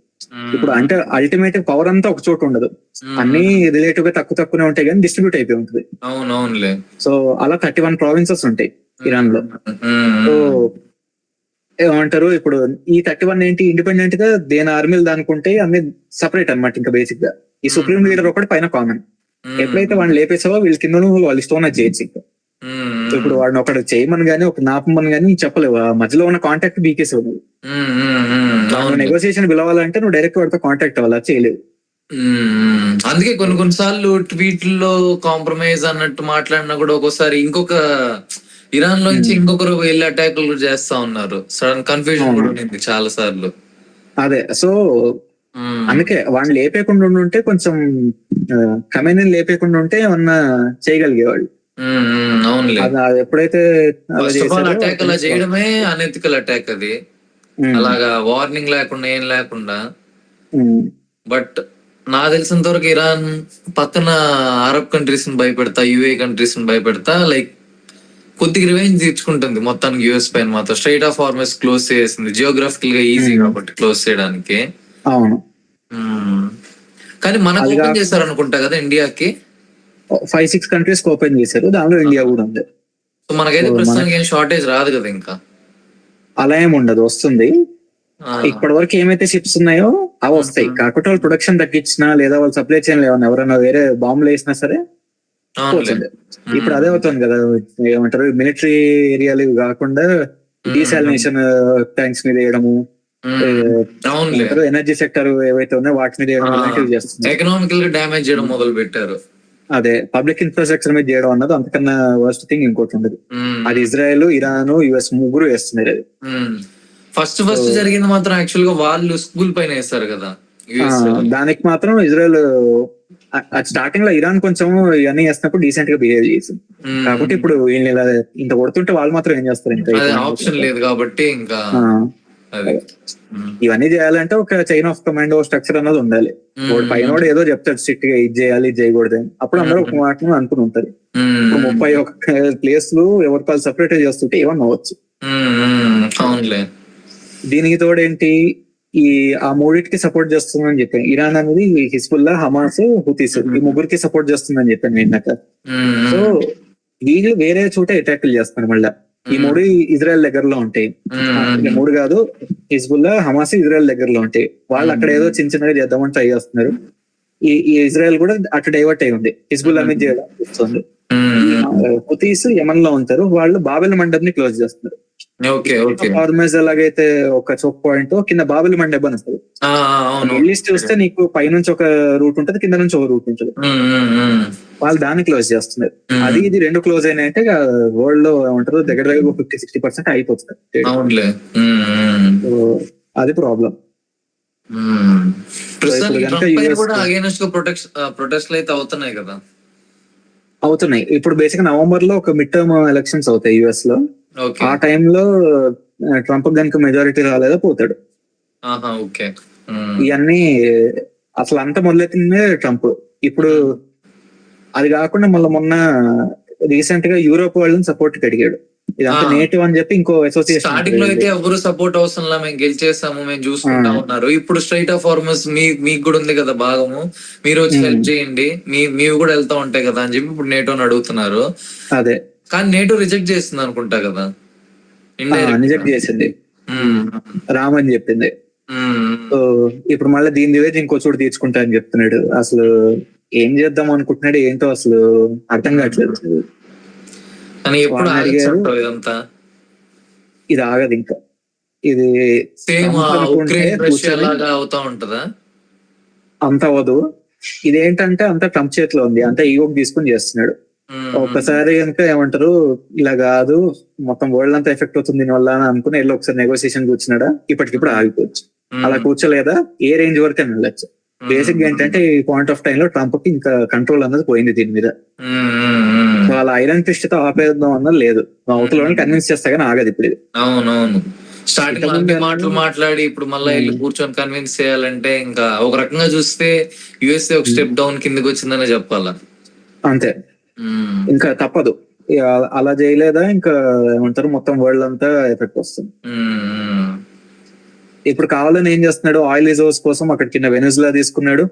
ఇటు పక్క ఇవన్నీ ఎఫెక్ట్ అయినాయి. అక్కడేమో యుక్రెయిన్ రష్యా మీద కొట్టింది, ఇంకెక్కడ లేదు. మొన్న క్యూబాకి రష్యా నుంచి ఆయిల్ ట్యాంకర్ వచ్చేటప్పుడు యుఎస్ కి రష్యాకి పెద్ద గొడవ వద్దేమో అనుకున్నాను. మేబీ వీటిలో బిజీ ఉండి వదిలేసాడంటావా రష్యాని? ఎవరైనా ఆయిల్ ట్యాంకర్ పంపించుకోండి, ఆయిల్ పంపించండి, క్యూబా ఎలాగైనా డెస్ట్రాయ్ అయిపోతుంది, మాకేం పెద్ద ప్రాబ్లం లేదన్నాడు ట్రంప్. యాక్చువల్ గా అయితే గొడవ అవుతుంది అనుకున్నా. మేబీ ప్రెషర్ లో ఉండి వదిలేసాడా, డైరెక్ట్ గా బయటికి చెప్పలేక ఇండైరెక్ట్ గా మాకేం ప్రాబ్లం లేదన్నట్టు. అంటే అసలు ఇప్పుడు ఏం చేస్తున్నాడో ఎవరికి ఐడియా లేదు. మనం ఏవైతే చేయమనుకుంటామో అంటే ఇంత నాన్ సెన్సికల్ గా ఆలోచించడం అనుకుంటున్నామో ఎగ్జాక్ట్ గా అవే చేస్తున్నాడు. సో ఇప్పుడు దాన్ని ఎందుకు వదిలేడు అన్న దానికి లాజిక్ అయితే ఎవరికి తెలియదు. ఏం చేస్తున్నాడు అసలు, ఇంకా ట్రంప్ తీసేసి ఇంకా కింద వాళ్ళు ఎవరినో నెగోసియేషన్ లో పెట్టినా సరే తొందరగా అవుతుందేమో అన్నట్టుంది. వాళ్ళు సెనెట్ లో అక్కడక్కడ వాళ్ళు అదే అడుగుదామని చూస్తున్నారు. వీళ్ళు డెమోక్రాట్స్ అంతా కూడా అదే అంటున్నారు, మీకు మాకు ఎన్నర ఉండొచ్చు, నెక్స్ట్ వచ్చే వాళ్ళని ఎవడు నమ్మడు, ఇంకా ట్రేడ్కి ఎవడు గెలవడు, ఏదో ఒకటి చేయాలి అని. రీసెంట్ గానే ఇరాన్ తో నెగోషియేషన్స్ జరిగి నార్మల్ గా అవుతున్న టైంలోనే అటాక్ చేశారు అంటున్నారు, అది కరెక్టేనా? కరెక్టే. సో ఆ రకంగా చూస్తే ఇంకెవరు నమ్ముతాడు యూఎస్ ఫ్యూచర్ లో కూడా నెగోషియేషన్స్ చేసేటప్పుడు? యుఎస్ ఇప్పుడున్న స్టేజ్ లో అయితే యుఎస్ మీద ఎవరికి నమ్మకం లేదు. అంతే ఏమంటారు వాళ్ళ Unstable. అంతే నమ్మాల్సి వస్తుంది, అంతే చేయాల్సి వస్తుందని డీల్స్ చేస్తున్నారు అంతే. అంతకన్నా జెన్యున్ అయితే ఎవరికి నమ్మకం లేదు. లెగసీ పవర్ ఉంటది కదా ఇన్నేళ్ళ నుంచి, సో దాని వల్ల నడుస్తుంది ప్రస్తుతానికి. అంతే చేతకందరం. ఇంకా ఇప్పుడు దాన్ని వదిలేసుకుని రావడం ఎందుకు, ఉన్న గొడవలు జాలకి ఇంకోటి ఎందుకు అని ఎవరేమనట్లేదు. అవునులే. అదే ఎప్పుడైతే వస్తుందో ఇంకా అందరూ వదిలేసి వెళ్ళిపోతారు. అదే ప్రాబ్లం. అది కాకుండా ఇంకో ఇంట్రెస్టింగ్ యాంగిల్ ఏంటంటే ఈ మొత్తంలో సెక్రటరీ ఆఫ్ వార్ ఉంటాడు యుఎస్ లో. వాడు బేసిక్ గా ఈ మిడిల్ ఏజెస్ ఆ టైంలో, మిడివల్ టైమ్స్ 1000 AD ఆ టైంలో ఏంటంటే ఇందాక చెప్పాను కదా మన జెరూసలం ఏరియా ఉన్నాయి, ఈ 3 రిలీజియన్స్ కి ఇంపార్టెంట్ అని. అప్పట్లో ఈ క్రిస్టియన్స్ అంతా యూరోప్ నుంచి క్రూసేడ్స్ అని చెప్పి కొన్ని చేస్తారు అనమాట. అంటే ఇక్కడ నుంచి జనాలంతా వెళ్ళి దాన్ని మళ్ళీ ఆక్యుపై చేసి క్రిస్టియన్ దానికి దెయ్యాలి. సో దాన్ని క్రూసైడ్స్ అంటారు. చాలా సినిమాలు వచ్చినాయి దీని మీద, చాలా మంది ఇటు నుంచి అటు వెళ్తారు అనమాట. సో వాళ్ళు అప్పుడు కొన్ని సింబల్స్ వాడేవాళ్ళు ఆ టైంలో. ఒక క్రాస్ ఉంటది, ఆ క్రాస్ కి బేసికల్ ఆ క్రాస్ ఉంటే దీనికి ఇలా మళ్ళీ 4 sides లో ఇంకా చిన్న క్రాస్లు ఉంటాయి. ఇవన్నీ ఆ టైంలో వచ్చిన సింబల్స్ అనమాట. అంటే మేము ఇలా క్రూసైడ్ కి వెళ్తున్నాము అని చెప్పి చూపించుకోవడానికి. బేసిక్ యూరోప్ నుంచి నడుచుకుంటూ వెళ్తారు కదా, సో అందరూ తెలియడానికి అనమాట. అదొకటి. ఇంకో లాటిన్ ప్రేజ్ ఒకటి ఉండేది, జోస్ వల్ట్ అని చెప్పి, అంటే గాడ్ విల్స్ ఇట్ అన్నట్టుగా, ఏదో God likes it, God wills అన్నట్టు. సో ఇవన్నీ పెట్టుకుని తిరుగుతున్నాడు వాడు. అవన్నీ చెప్పుకుని యుఎస్ దాన్ని ఏమంటారు మళ్ళా వీళ్ళ మీద అటాక్ చేయండి, ఆ జ్యూస్ ని బీకేయండి, ఇటు ముస్లిమ్స్ ని బీకేయండి అన్నట్టు వాడు చెప్పుకుంటారు. ఇది ట్రంప్ పర్సనల్ గా బిలీవ్ చేస్తాడా చేయడా అన్నది ఎవరికి తెలియదు. కాబట్టి కింద ఉన్న వాళ్ళలో ఈ యాంగిల్ కూడా ఉంది మళ్ళీ కొత్తగా. సో వాడికి టాటూ అన్నది ఉంటది అనమాట, ఇందాక నేను చెప్పి జ్యూస్ వల్ట్ అన్నది వాడి బాడీ మీద. వాడు మన స్పీచ్ ఇస్తూ అప్పుడు 1100s లో ఆ టైంలో ఏవైతే చెప్పారో ఎగ్జాక్ట్ గా అవే ఇంగ్లీష్ లో చెప్తున్నాడు. అంటే వాడి మీనింగ్ లో ఇదంతా మళ్ళీ ఆక్యుపై చేయండి, అంత క్రిస్టియన్స్ రావాలి అన్నట్టుగా. చాలా జరుగుతున్నాయి ఒక పక్క వారే కాకుండా, లైక్ ఇన్ఫర్మేషన్ అంటే మల్టిపుల్ యాంగిల్స్. అదే కానీ ఏమవుతుందో ఎవరికి తెలియదు కదండి ఇంకా. అదేలే. ఇంకోటి ఛార్జింగ్ అయిపోతుంది, కంక్లూడ్ చేద్దాము 5% వచ్చేసి. అది సో మరి చూడాల. యుఎస్ అయితే మాత్రం గెలుస్తుంది అనుకున్న స్టేజ్ నుంచి ఇలా జారుకుంటూ వచ్చింది. ఇప్పుడు కూడా అనుకుంటే ఫినిష్ చేయగలదు, బట్ చాలా చాలా చాలా నష్టం వస్తుంది అంతేగా యుఎస్ ప్రస్తుతానికి చేయాలనుకుంటే. అంటే ప్రెస్టీజ్ పోతుంది అన్న దానిలో చేయరు. అంటే వీళ్ళకున్న సూపర్ పవర్ అనే ఇమేజ్ పోతుంది. అలాగే వియట్నాం పోయింది, ఆఫ్ఘనిస్తాన్ పోయింది, ఇలా అప్పట్లో ఇరాన్ ఇరాక్ వార్లు చాలా అయినాయి మిడిల్ ఈస్ట్ లో. అంత కాంప్లికేటెడ్ తర్వాత మాత్రం చెప్పలేదు. అలా రకరకాలు అయినాయి అనమాట ఇలాగా. ఇప్పుడు మళ్ళీ ఇది అయితే ఇంకా ఎవరు పట్టించుకోరు అన్న దానిలో. అవునులే. ట్రంప్ వెళ్ళిపోతాడు ఇంకొక కొన్ని 2 ఏళ్లలో. ఆ తర్వాత వచ్చేటప్పుడు వాడికి తెలుస్తుంది అసలేం బాధ. అప్పుడు కొంచెం అదే ఫీలింగ్ లో ఉన్నాడు, 2 ఏళ్ళు ఏం చేసినా సరే అప్పుడు కంటెస్ట్ చేయలేను, చేద్దాం. నైస్. అది ఓకే బాయ్, అర్థమైంది నాకు. ఓవరాల్ గా క్లారిటీ వచ్చింది. అంటే ఒక న్యూక్లియర్ పవర్ అనే కాదు కానీ ఇంకా చాలా రీజన్స్ వీటన్నిటి వల్ల కూడా ఎప్పటి నుంచో పగ పెంచుకొని ఉంది బేసిక్ గా. బట్ విచిత్రంగా ఓడిపోయే స్టేజ్ లో ఉంది, గెలుస్తుంది అనుకుంది. మరి చూద్దాం ఇంకా ఎన్ని రోజులు పడుతుందో, మన పైన ఎలా ఎఫెక్ట్ అవుతుందో చూద్దాం. అది సరే బాయ్, మళ్ళా ఇంకొక మంచి టాపిక్ డౌట్ వచ్చినప్పుడు అడుగుతా. ఒక వీడియో ఇలాగ పెట్టుకొని కాసేపు కొద్దిగా ఎక్స్ప్లెయిన్ చేస్తే, అలాగా ఐడియా లేని వాళ్ళకి అంటే ఎక్కువ రీసెర్చ్ చేయని వాళ్ళకి ఈజీగా అర్థమయ్యేటట్టు కొద్దిగా ఎక్స్ప్లెనేషన్ ఇచ్చావంటే షేర్ ఇస్తాను నీకు. నేను చెప్పింది కూడా చాలా సింపుల్ గానే చెప్పాను, నాకు కొంచెమే తెలుసు. దీనికి ఏమైనా కంటెంట్ ఇవన్నీ కావాలంటే కింద ఎక్కడో ఎడిట్ చేసి పెట్టుకోవాలి. నెక్స్ట్ వీడియోలో ఆదర్శం కూడా తీసుకొద్దాం కుదిరితే. ఆదర్శని మన యామాన్ తీసుకొద్దాము. యూట్యూబ్ నుంచి టీవీ లెవెల్ కి వస్తే 9 o'clock టీవీ డిబేట్ ఒక లైవ్ పెడతాను సరిపోద్ది. అది సరే బాయ్ మరి. చైర్లలో లేచి కొట్టుకుంటూ ఉంటారు.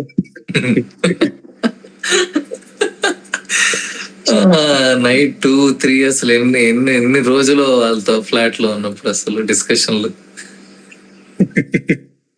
తీసుకొద్దాం ఈసారి లైవ్ లో పెడదాం. దానికైతే షేర్లు కావాలి, అది వ్యూవర్షిప్ పెట్టకపోద్ది. రాగానే అందరికి షేర్లేలే. ఇవన్నీ కాదు, ఫిజికల్ గా కూర్చున్నప్పుడు చేద్దాం ఇవన్నీ. కొంచెం నెక్స్ట్ వీక్ పెడదాం ఫిజికల్ గా. అంతే, కొంచెం ఏమంటారు ఫైట్లు ఇవన్నీ కూడా వస్తాయి. సరేలే, ఓకే మరి.